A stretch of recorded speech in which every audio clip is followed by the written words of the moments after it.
My name is Chloe Evans, and I'm 33. I never thought my own sister Megan would be the one to break my heart into a million pieces. We've always been night and day, but family is supposed to love you no matter what, isn't it? At least that's what I believed.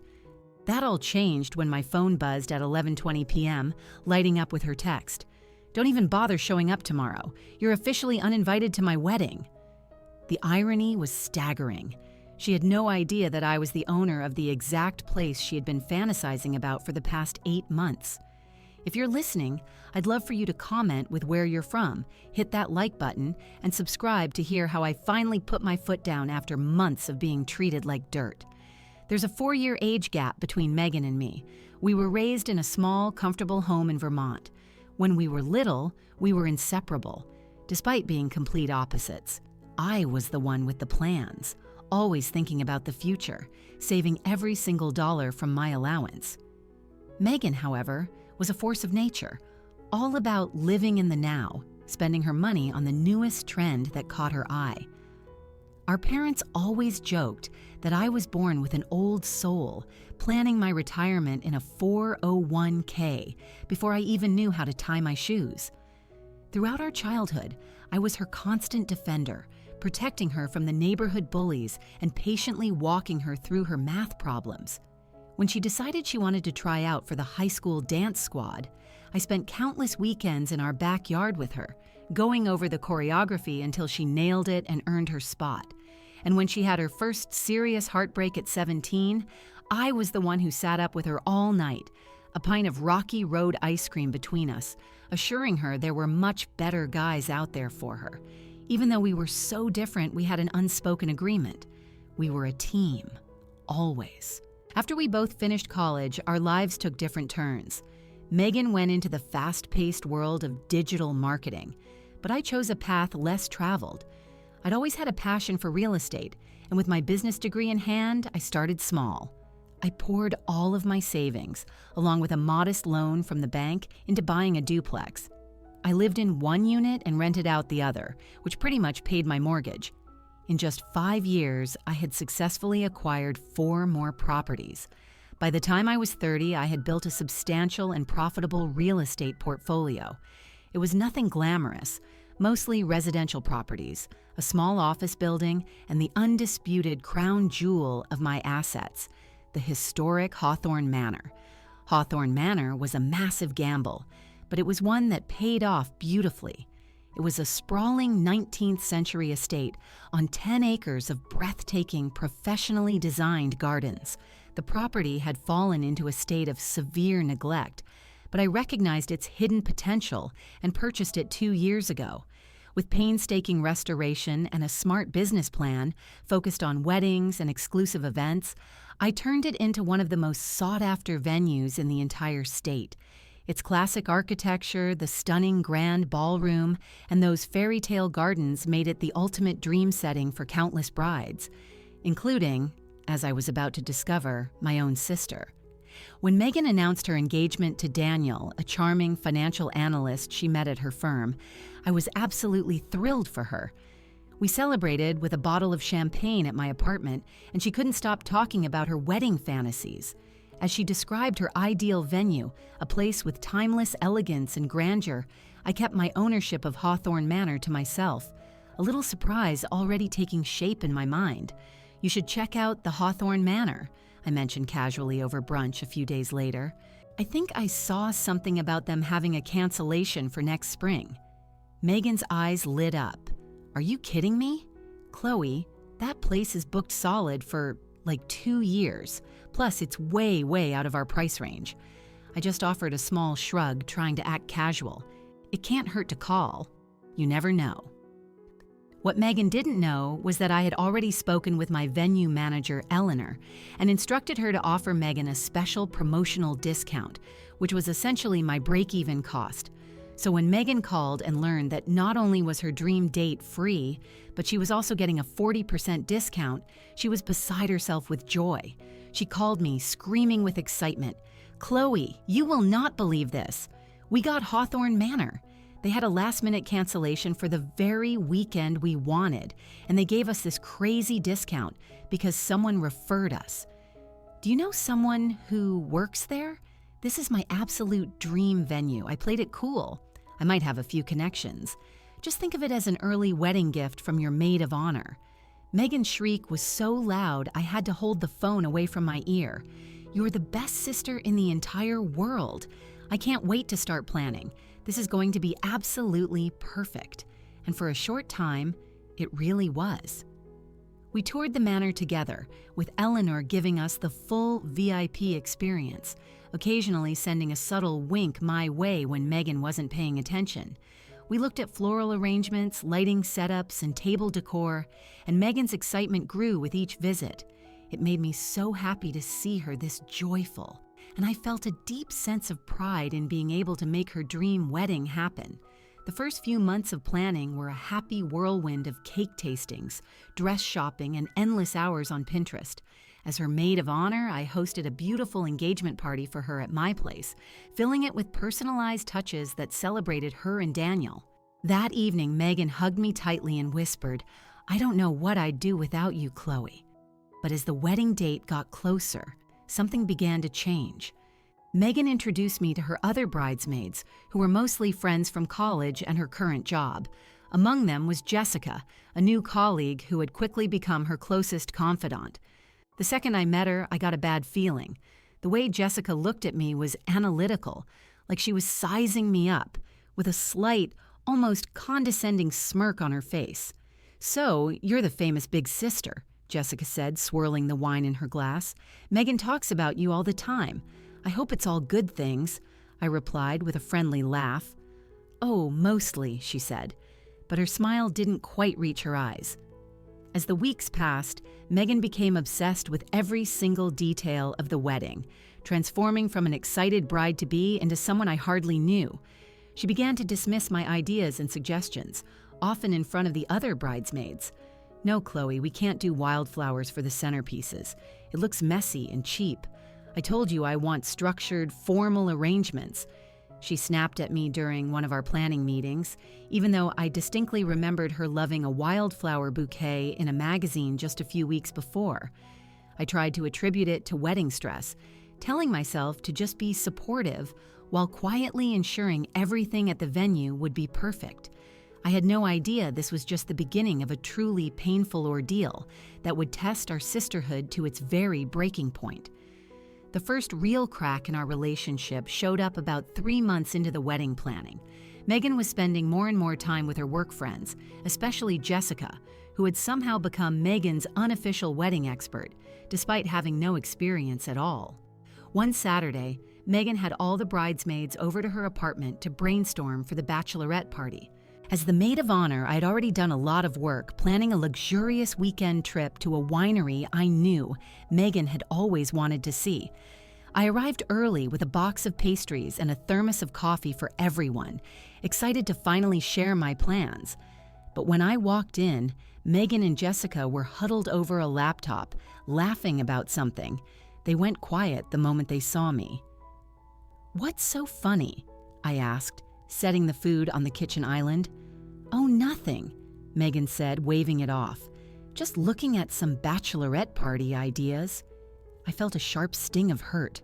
Wasn't planning the party my responsibility as maid of honor? I pushed the feeling aside and started arranging the pastries as the other bridesmaids arrived. Once everyone was there, I enthusiastically took out my detailed folder. "So, I've been putting together some plans for the bachelorette weekend," I began, but Jessica cut me off right away. "Actually, we've already figured it out. We're going to Vegas," she announced, looking at the other girls with a victorious smile. "5-star hotel, VIP bottle service, all-day pool parties. Megan deserves the best blowout before she becomes Mrs. Daniel Harrison." I stared at Megan, completely stunned. "But you've always said you wanted something low-key and relaxing. Don't you remember talking about that winery tour with the private chef?" Megan just shifted uncomfortably. "Well, Vegas just sounds more fun, you know? One last big party before I settle down." The other bridesmaids were all nodding in agreement, already chatting about what outfits they would pack. "Didn't you think to mention you wanted to change the plans?" I asked, my voice strained. I've already paid non-refundable deposits for the winery." Megan just sighed, as if I were the one being unreasonable. "It's my bachelorette party, Chloe. Vegas is a lot more exciting than some boring wine tasting. But you hate huge, crowded clubs," I reminded her. "And I thought the maid of honor was supposed to plan the bachelorette party. Look, just because you're my sister doesn't mean you know what's best for me and my wedding," Megan retorted. "And honestly, your ideas are a little dull. Maybe that whole quiet thing is your style, but this is my one chance to have an amazing wedding experience." I physically recoiled, her words feeling like a slap in the face. What's that supposed to mean? My style? "Nothing," she said, waving her hand dismissively. "It's just that Jessica understands the vibe I'm going for. She's more in tune with what's cool these days." Before I could come up with a reply, Megan had turned away from me and rejoined the group, leaving me standing alone in her kitchen, fighting to hold back tears. When I finally went back into the living room, I overheard Jessica whispering to another bridesmaid. "It's not her fault she doesn't get it. Some people just don't have that creative spark, especially when they're so focused on practical stuff like, real estate." My face flushed with humiliation as I realized they were talking about me. And Megan didn't say a word to defend me. She just gave a small nod. I cleared my throat loudly as I walked over, and they immediately switched topics. For the rest of the afternoon, I saw how everyone looked to Jessica for decisions, while my own ideas were met with polite smiles and then promptly ignored. It was as if Jessica had become the ultimate expert on my own sister's preferences, despite my lifetime of knowing her. A week later, Megan called to tell me she was reassigning some of my maid of honor responsibilities. "Jessica is going to take over planning the bachelorette and the bridal shower," she said, her voice cold and detached. "You can just focus on the rehearsal dinner speech and helping with the venue logistics, since you have connections there." "Are you firing me as your maid of honor?" I asked, trying to keep my voice steady. "Don't be so dramatic, Chloe. I'm just delegating. We're playing to everyone's strengths. Jessica is great at planning parties, and you're good with logistics." After we hung up, I just sat on my sofa, feeling completely empty. When did I become the logistics manager for my own sister's wedding? And why was she suddenly so dismissive of our entire shared history? I tried to talk to her about it when we met for coffee. "Megan, I feel like something has changed between us. If I've done something to upset you, please just tell me." Megan just rolled her eyes. "Not everything is about you, Chloe. I'm just incredibly stressed with the wedding. And to be honest, your constant questioning of every little thing isn't helping. I'm not questioning anything. I'm trying to figure out why my sister is suddenly treating me like an employee instead of her maid of honor. See? This is exactly what I'm talking about. You're making this about your feelings when it's supposed to be about my wedding. For once, can you not make everything about yourself?" I was completely dumbfounded.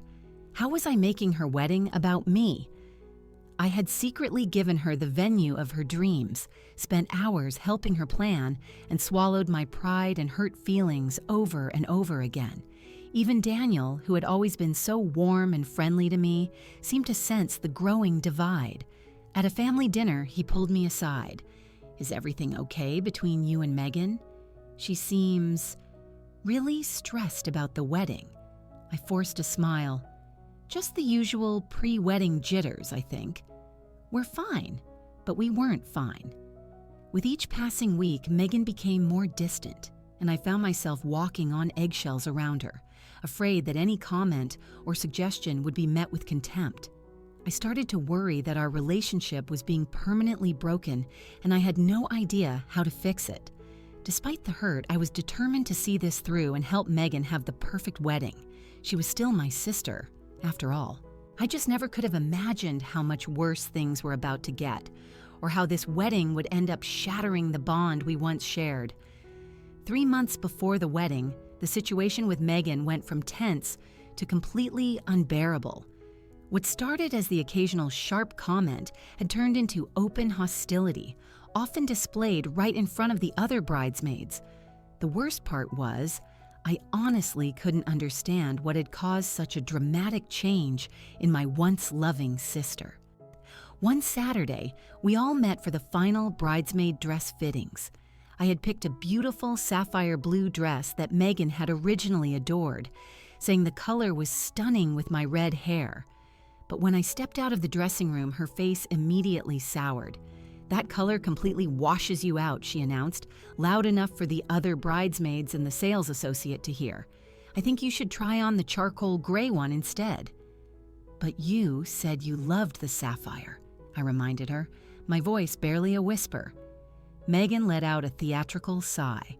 "That was before I saw it on you. Besides, the charcoal will be more slimming." My cheeks burned with embarrassment as Jessica barely concealed a smirk. The sales associate gave me a look of pure sympathy as she took me back to try on the charcoal dress, which naturally was a size bigger than my usual size. "The alterations will cost more," the associate whispered, her tone apologetic. "It's fine," I mumbled, fighting back tears. "Whatever the bride wants." Later that day, as we all sat down for lunch, I found out from a casual remark that the entire bridal party had gone for a spa day together the previous weekend. I had never even been told about it. "Wait, when did that happen?" I asked, trying to sound casual. "Oh, last Saturday, another bridesmaid, Jenna, answered. "It was so nice. Didn't Megan tell you?" "I must have forgotten to forward you the email," Megan said, without even looking up from her menu. It was a really last-minute plan anyway, but the group chat messages Jenna later showed me proved that was a lie. The spa day had been planned for weeks. I had just been intentionally left out. When I confronted Megan about it later in private, she just brushed me off again. It was just a casual thing Jessica put together. It wasn't like an official bridesmaid event. Stop trying to turn everything into a big deal. That night, I called our parents, trying to downplay the situation but desperate for some advice. "Honey, you know how brides can be," my mom said in her calming voice. "Your sister has always been a bit of a drama queen, and wedding planning can bring out the absolute worst in people. Just try to keep the peace for a little while longer. It'll all be fine after the wedding." My dad was more direct. "Megan has always been the Princess Chloe. You're the strong one.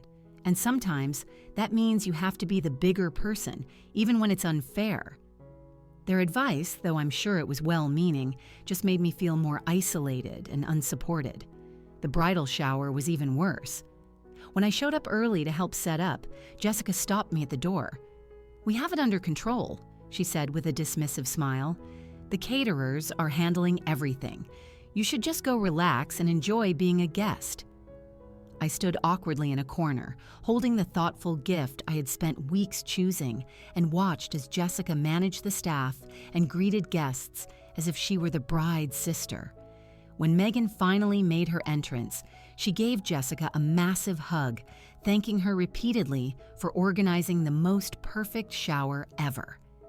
As the gift opening began, I overheard Megan complaining to a group of her friends. "Chloe is being so difficult about this wedding. Everything has to be her way, and she keeps trying to take over my vision. Thank God for Jessica, who actually stepped up when my own sister couldn't be bothered to do her job as maid of honor." I almost dropped my champagne glass. How had I become the bad guy in this narrative? I had bent over backwards to accommodate Megan's every wish, swallowed my pride repeatedly, and was secretly ensuring her dream venue was perfect, all while being systematically excluded. The financial situation was also becoming strange. Megan had started texting me, asking for contributions to wedding costs that she claimed had gone over budget. "Need $2,000 for the upgraded floral arrangements at the venue. The standard ones will look cheap. Can you transfer it today?" But when I called Eleanor at the venue to ask about the floral upgrade, she confirmed that no such charge existed. Megan's package already included the premium floral arrangements. Where was this money actually going? Despite all the warning signs, I kept the venue discount active and continued to make sure everything was running smoothly. A small, naive part of me still held out hope that if the wedding day went perfectly, Megan and I could repair our relationship. Then came the final devastating blow. During a family dinner the week before the wedding, I overheard Megan talking to our cousin Sophie in the kitchen. "Chloe has always been jealous of me," Megan was saying. "She's trying to control my wedding because she can't stand to see me happy. I mean, she's 33 and completely alone. No boyfriend, no real social life, just her boring real estate business. It's actually kind of sad." Sophie looked horrified. "I thought you two were so close." Megan just laughed. "We were, when we were kids. But she's gotten so strange about her money and success, always acting like she's better than everyone. Did you know she keeps implying she got me some special deal on the venue, as if I need her charity? Daniel and I are doing just fine, thank you." I stepped back from the doorway, my heart hammering in my chest. The sister I thought I knew, the one I had protected and supported my whole life, had been creating this completely false story about me to our entire family. The betrayal was so profound, so absolute, it felt like a physical ache. And for the very first time, I began to question if our relationship was even worth saving. The rehearsal dinner took place at a fancy restaurant near the Hawthorne Manor. As the traditional host of the dinner, I had planned every single detail down to the personalized menus and wine pairings. I had spent hours writing a speech that I hoped would be a heartfelt tribute to Megan and Daniel, filled with happy memories and my best wishes for their future. I arrived early, my nerves completely frayed from weeks of growing tension. The manager assured me that everything was perfect, and I took a deep breath, determined to make the night a success, despite everything. When Megan arrived with Daniel and his family, she barely glanced at me, walking right past to embrace Daniel's parents while I stood there awkwardly with the welcome champagne. As guests started to find their seats, I realized that Megan had completely changed the seating chart I had carefully arranged. Instead of being at the head table with the bride and groom, as is customary for the maid of honor, I was placed at a table in the far back corner with some of Daniel's elderly, distant relatives I had never met. Jessica, however, was seated right next to Megan. "There must be a mistake," I said quietly to Megan when I finally got a moment alone with her. "No mistake," she replied, her voice icy. "I figured you'd be more comfortable over there, out of the spotlight. You always say you hate public speaking. It was a total lie." I had never said anything like that. Before I could even protest, Daniel's mother swept her away, and I was left standing there, humiliated once again. During the meal, I tried to put on a brave face, making small talk with Daniel's great aunt, who seemed very confused about who I was. When it was time for speeches, I wasn't called up until after Jessica had delivered a long, weepy toast about how she and Megan were basically sisters and how she'd never seen her friend so happy. When I finally made my way to the microphone, my hands were trembling. I began the speech I had practiced so many times. For those of you who don't know me, I'm Chloe, Megan's sister and maid of honor. Megan and I grew up sharing not just a room, but all of our hopes, fears, and secrets. I had barely gotten through my first sentence when Megan cleared her throat loudly. "Maybe try to keep it short, Chloe.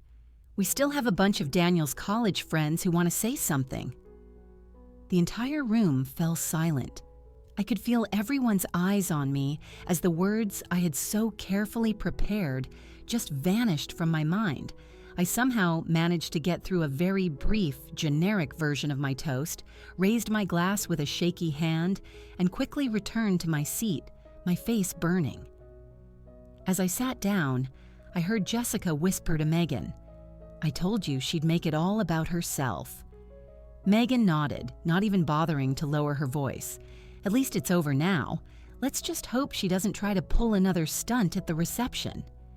After dinner, as people were mingling, Daniel's mother approached me, looking confused. "Chloe, dear, I wanted to ask." Megan mentioned there was some tension. She said you were upset about not being the maid of honor anymore? I just stared at her, speechless. "What? I am the maid of honor." She looked incredibly embarrassed. "Oh dear, I must have misunderstood." Megan introduced Jessica as her maid of honor earlier and said something about you stepping down because of work. Before I could even begin to process this outrageous lie, Megan appeared, linking her arm through her future mother-in-law's. "I see you're getting to know Chloe," she said, her smile painfully forced. "Come on, the photographer wants to get some family shots." "Just the Harrisons for now," she added, looking directly at me. I just watched as they all posed for pictures, feeling like a complete stranger at an event I had planned and paid for. Daniel caught my eye from across the room and gave me a sympathetic look, but he quickly looked away when Megan shot him a warning glance. The night finally, blessedly, came to an end. I was emotionally drained. As guests began to leave, I approached Megan one last time, determined to get some answers before her wedding day. "Can we please talk for a minute?" "In private?" I asked. Megan rolled her eyes but followed me to a quiet corner. "What is it now, Chloe?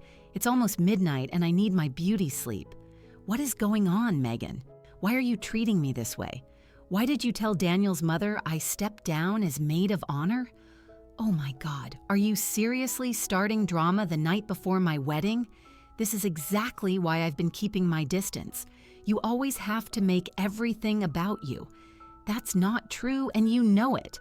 I have done nothing but support you and this wedding.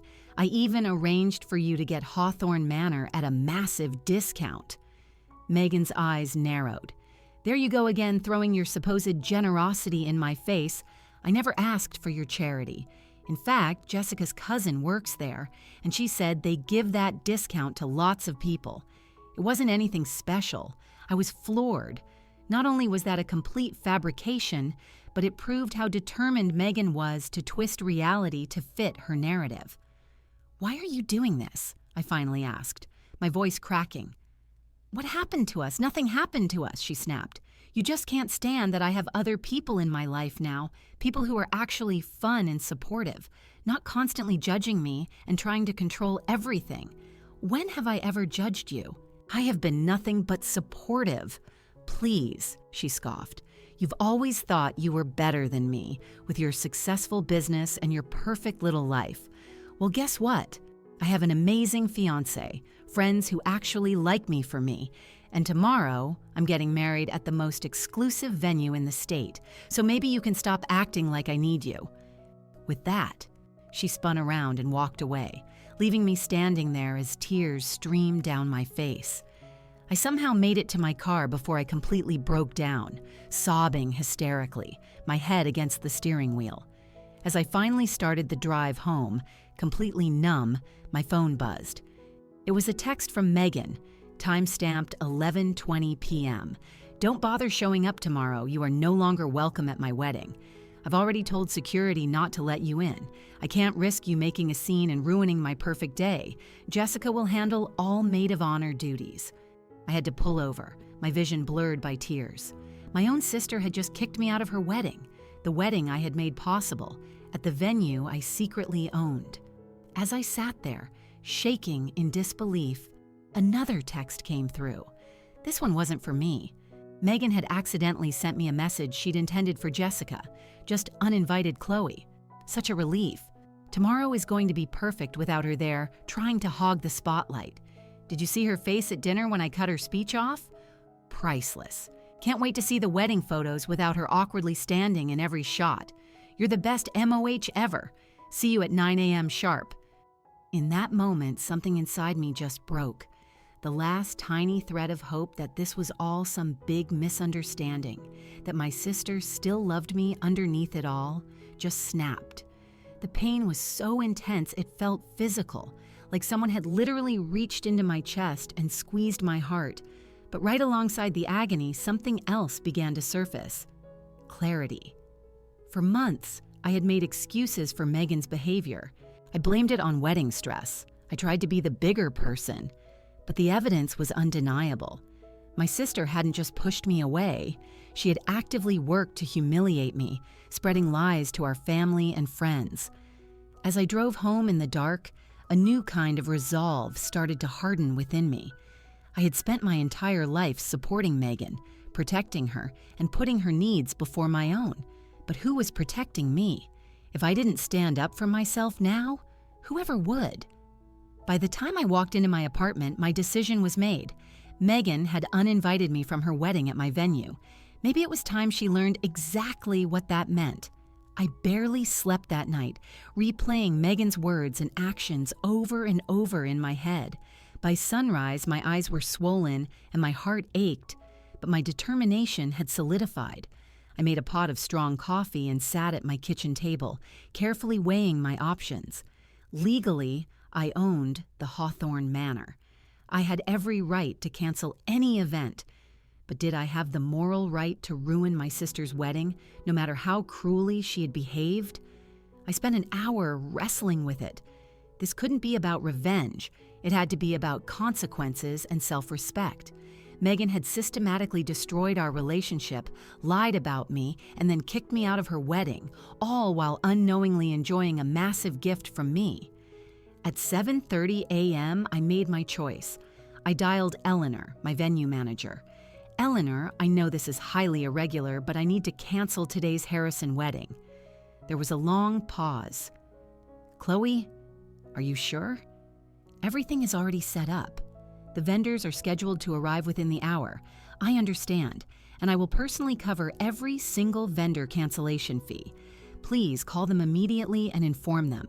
Then, I need you to contact the bride and explain that due to unforeseen circumstances, the venue is no longer available today.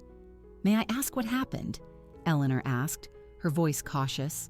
I hesitated, not wanting to pull her into my family's mess. The bride uninvited me from her wedding last night. She doesn't know I own the venue, and frankly, after the way she's been treating me, she doesn't deserve to get married there. Eleanor had worked with me for years. She knew I wasn't impulsive. I understand. What should I do about their deposit? Refund it in full, I said, and add an additional $7,500 for the inconvenience. And Eleanor, when you talk to Megan, please do not mention my name or my ownership. Just say the owner made a final decision. After hanging up, I called my parents. It was early, but I knew they'd be up getting ready. Mom answered, sounding cheerful. Chloe, are you at the venue already? Dad and I are just about to head to Megan's hotel to help her get ready. Mom, I need to tell you something, and it's going to be a shock. I took a deep breath. Megan uninvited me from the wedding last night. What? That can't be right. There has to be a misunderstanding. There's no misunderstanding, Mom. She sent me a text explicitly telling me not to come, that security would stop me, and that Jessica is the new maid of honor. She even sent me a text by accident meant for Jessica, mocking me. Mom was silent for a long moment. Oh, Chloe, I don't know what to say. Your sister has been difficult, but this is just unacceptable. Let me call her. There's more, I said, cutting her off. What no one knows, not even you and Dad, is that I own the Hawthorne Manor. What? I bought it 2 years ago. It's one of my investment properties. I arranged the discount for Megan as my wedding gift. And after what happened last night, I've canceled the booking for today. I heard my mother's sharp intake of breath. Chloe Evans, you can't do that. There are 200 guests. What about Daniel's family? The expense? I'm refunding all their money plus extra compensation. And honestly, Mom, why are you more worried about the inconvenience to guests than the fact that your daughter has been systematically cruel to me for months, spreading lies about me to our own family and then banning me from her wedding? Dad's voice came on the line. Chloe, this isn't like you. I know you're hurt, but canceling the entire venue is an extreme step. Is it, Dad? Tell me, if one of your business partners treated you the way Megan has treated me, would you keep doing business with them? Would you give them special treatment and bend over backwards for them while they bad-mouthed you behind your back? He was quiet for a second. Number. I suppose I wouldn't. Then why am I expected to accept this? Just because she's family. In fact, shouldn't family treat you better, not worse? I could hear them whispering to each other. Finally, Mom spoke again. What do you want us to do, Chloe? Just know what's happening. Megan is about to get a call from the venue manager. She will probably call you hysterical. I just wanted you to hear my side of the story first. After that call, I packed a small overnight bag. I couldn't be at home when the storm of angry calls and texts inevitably hit. I had a friend with a cabin on a lake a few hours away, and she'd always told me to use it any time I needed to escape. Today felt like the day. As I drove out of the city, my phone started lighting up like a Christmas tree. I connected it to the car's Bluetooth and listened to a new voicemail from Eleanor. "Chloe, I spoke with Miss Evans as you instructed. She did not take the news well. She demanded to speak with the owner and threatened to sue. I held firm that the decision was final and explained the refund and compensation. She refused to accept it and said she's coming to the manor anyway. I've told security not to allow anyone from the wedding party on the property.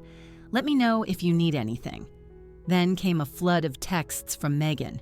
"What the hell is going on with the venue? They can't do this. This is illegal. Are you behind this? I swear, if you are. Answer your phone, Chloe. You're ruining my life." I turned off my notifications and just kept driving, feeling a strange sense of calm descend over me. For the first time in months, maybe even years, I was putting myself first. The immense weight of always being the responsible one, the peacekeeper, the person who just absorbed everyone else's bad behavior to maintain family harmony, it had finally become too much to carry. At the cabin, I sat on the dock, looking out over the still, glassy water, and reflected on everything that had led me to this point. I didn't feel the gleeful satisfaction I thought I might. Instead, I felt a deep, profound sadness for the sisterhood I had lost, but I also felt a sense of liberation. I had finally, truly stood up for myself. I had drawn a line in the sand that said, "This is how I deserve to be treated, and there are consequences when that line is crossed." As the sun went down over the lake, I let myself feel all of it. The grief, the anger, the relief. A part of me wondered if I had gone too far, but then I remembered Megan's words, the rehearsal dinner, the lies, and that final cruel text, number. I hadn't overreacted. I had simply finally reacted. Tomorrow would bring a whirlwind of family drama, but tonight, for the first time in a very long time, I knew I would sleep peacefully. I had reclaimed my own worth, and that in itself was a victory. 1 week after what was supposed to be Megan's wedding, I came back to face the fallout. During my time at the cabin, I'd barely looked at my phone, only responding to a few critical work emails. I needed that time to process everything and steel myself for the inevitable confrontations. When I finally switched my phone back on, I had over 50 missed calls and hundreds of texts. My voicemail was completely full. The messages ranged from worried to absolutely furious. I started with my parents. Mom had left a series of voicemails, her tone shifting from angry to concerned to, finally, resigned.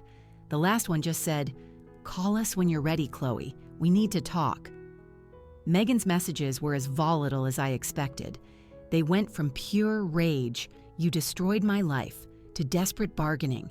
"If this was about the money, I'll pay you back every cent," to vicious personal attacks. "Everyone knows what you did. I hope you're happy all alone."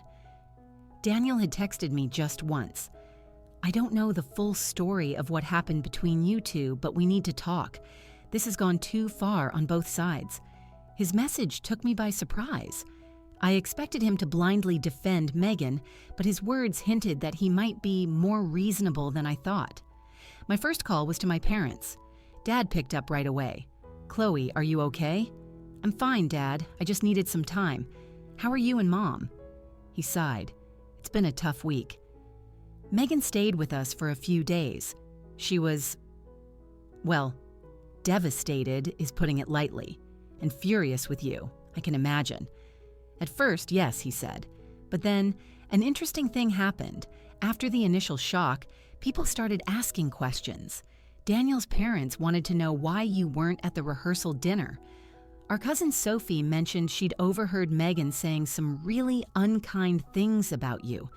Then Jessica, that friend of hers, made some comment about you being jealous, and it didn't sit right with Daniel. I listened, stunned. "The truth is," Dad went on, "once people started comparing notes, a very different picture started to emerge from the one Megan had been painting. Not everyone is against you, Chloe. A lot of family members were confused by your absence and said you've always been the dependable one. Mom got on the extension. That doesn't excuse what you did, Chloe. Canceling the venue was extreme. I know it seems that way, Mom, but you didn't read the text Megan sent me, or the one she accidentally forwarded. You didn't live through months of being sidelined and lied about. We know more now than we did then, Mom admitted softly. Daniel showed us the texts.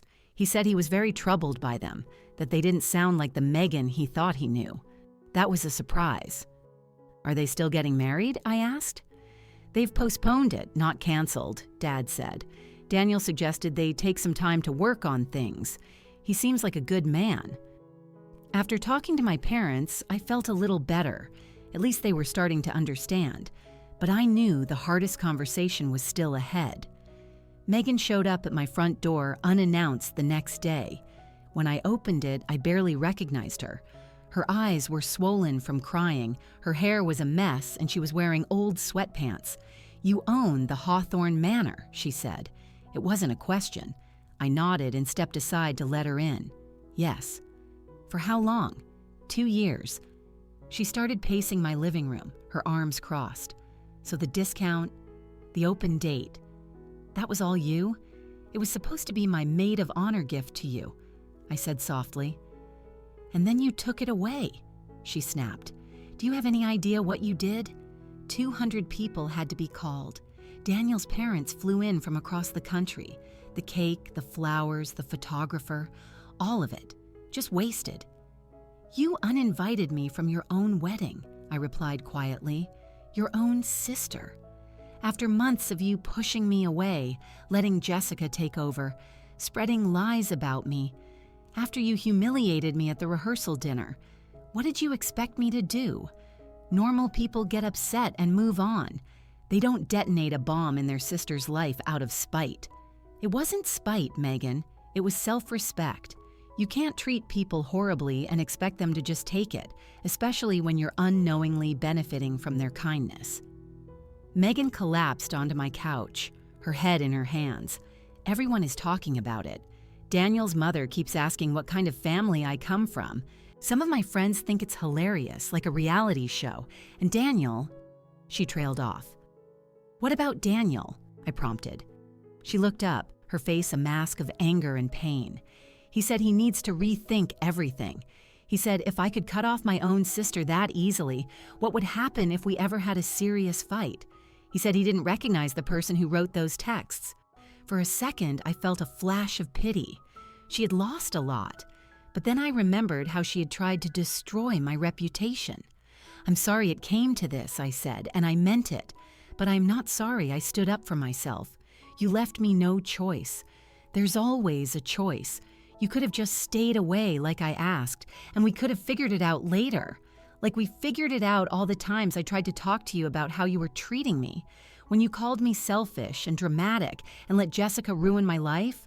That kind of figuring it out? She had no answer to that. We talked in circles for almost 2 hours. She'd blame me, then reluctantly admit that maybe she had been too influenced by Jessica, who, she confessed, had constantly been in her ear, painting me as jealous and controlling. She kept saying it was weird that you were so involved, that you were trying to live vicariously through me because you're single. The absurdity of it was almost comical. Megan, I run a successful company. I arranged for you to have your dream wedding at cost. How does any of that scream jealousy? She just shrugged, looking ashamed. It made sense when she said it. Jessica can be very persuasive. And where is Jessica now? I asked. Is she helping you pick up the pieces? Megan's face hardened. She stopped returning my calls after the wedding was canceled, said she needed to distance herself from the drama. Some friend. As Megan was leaving, she paused at the door. Do you think we'll ever be okay again? As sisters? I thought about it. I don't know, Megan. Trust is easy to break and hard to rebuild. I'm willing to try, but things have to change. I won't be your emotional punching bag anymore. She nodded slowly. For what it's worth, I am sorry. About the text. I was angry, and Jessica was egging me on. I shouldn't have uninvited you. It wasn't the full apology I deserved, but it was a start. As I closed the door, I felt drained, but also relieved. The worst of it was over. Our relationship was in ruins, but at least a little bit of truth was finally out in the open. Over the next few weeks, the family split into two camps. Some relatives thought I was a monster. Others, once they heard the full story, understood. My parents tried to stay neutral, acknowledging we had both made mistakes. Daniel reached out and asked to meet for coffee. He wanted to hear my side of the story directly. He was more thoughtful than I'd given him credit for, listening carefully as I recounted the months of small cuts and big betrayals. I always thought it was strange how Megan suddenly started pushing you out, he admitted. The woman I fell in love with always talked about how much she looked up to her big sister. Jessica isn't solely to blame, I said. Megan made her own choices. That's what worries me, he said. I need to be sure the woman I marry wouldn't turn on her family so easily. That's why I asked for some time. I respected his honesty. As we parted, he thanked me for talking to him, something he said Megan was still struggling to do. Setting boundaries with my family was hard, but necessary. For the first time, I declined a family dinner when I learned Megan would be there, telling my parents I just needed more time. And instead of feeling guilty, I felt strong. My well-being mattered.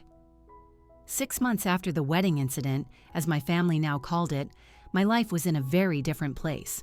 I started seeing a therapist who helped me understand the toxic family patterns I'd been a part of for decades, my role as the responsible one, Megan's as the darling who needed more help. I learned my worth wasn't tied to how much I sacrificed for others. Professionally, my business was better than ever. The Hawthorne Manor actually saw an increase in bookings after I did a small renovation. My cousin Sophie, who had overheard Megan's comments, became a surprising source of support. We started having lunch, and she confessed, "I always thought you were so perfect, like you never needed anyone. It never occurred to me you were carrying so much." My parents and I had several hard, honest talks. Mom admitted she'd always leaned on me because Megan just needs more help, without realizing the burden it placed on me. Megan and I kept our distance for months, with just polite texts. Then, one Tuesday, she called. "Daniel and I are back together," she said. "We've been in couples counseling, and I'm seeing someone on my own, too." "That's good to hear," I said cautiously. "My therapist thinks I have issues with jealousy and competition towards you, and a tendency to be influenced by people like Jessica." For Megan, this was a huge admission. "Anyway," she continued, "we're planning a very small ceremony, just immediate family, at a restaurant, and I was wondering if you would consider coming." I felt a tangle of emotions. "I'll have to think about it," I said honestly. "That's fair," she said, sounding disappointed but understanding. "The invitation is open." That brief call was a turning point. A few months later, Daniel showed up at my door with a small gift. It was a framed photo of me and Megan as kids, with gap-toothed grins. "Megan doesn't know I'm here," he said, "but I wanted to thank you." "Thank me? For what?" "For showing me who Megan could be," he said. "It forced us to deal with our issues before marriage, not after. She misses you, you know." The real her, under all the drama, has always looked up to you. His words stuck with me. The next week, I texted Megan, "Coffee next week?" Her reply was instant. Name the time and place. Our meeting was awkward, but then she said something that stunned me. "I'm sorry, Chloe. For everything. The text, letting Jessica influence me, taking advantage of you while resenting you for it, for making you feel excluded. It was the apology I never thought I'd get." Tears filled my eyes. "Thank you for saying that. I'm sorry, too, for how it all ended. The venue was extreme." She nodded, wiping her own tears. "Maybe we both learned something. I learned I'm easily influenced. You learned you can only take so much before you snap. We weren't fixed, but it was a real, honest start." In the years since, I've built a more balanced life. I've learned to speak up for myself. Megan and Daniel did get married in a small, intimate ceremony. I went not as a maid of honor, but as a sister finding her way back. It wasn't a fairy tale, but it was real. Breaking those old family patterns is painful, but it's liberating. Have you ever had to set a difficult boundary with someone you love? What did you learn from it? I'd love to read your stories in the comments. If this story resonated with you, please like and subscribe for more real-life lessons. Thank you for listening. And remember, standing up for yourself isn't just your right. It's essential for your well-being. End of story.